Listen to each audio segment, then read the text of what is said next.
there's besides the old educational games like typing games and so on. There's an area of game design called serious games.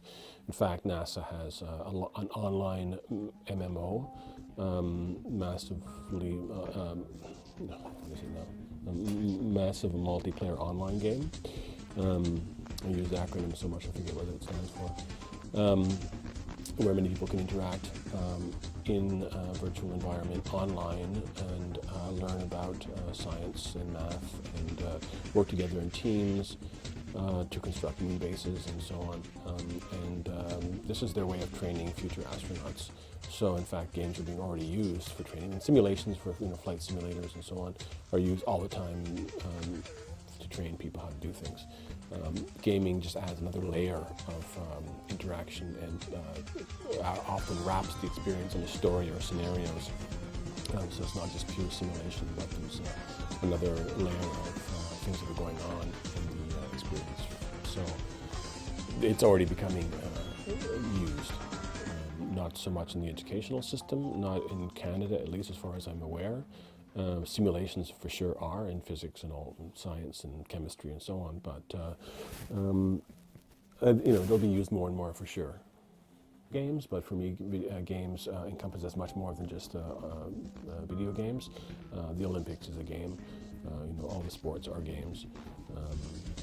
So it's much broader. It goes back very far in history, and it's very closely related to play, which is really important for learning and for being adaptable later in life. If you've played, and especially free forms of play where you're not playing in a structured way, like in a game, where you yourself are kind of inventing the rules of the game that you're playing with your friends and so on, has been proven quite conclusively to be very important for later adaptability in life as an adult.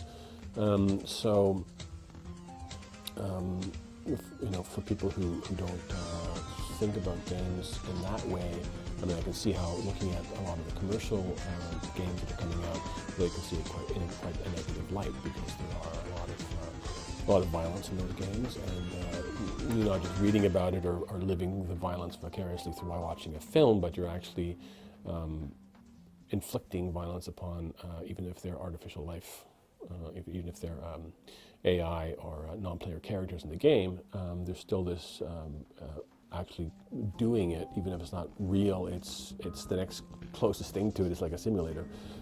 So I can see how that can turn a lot of people off from the game industry.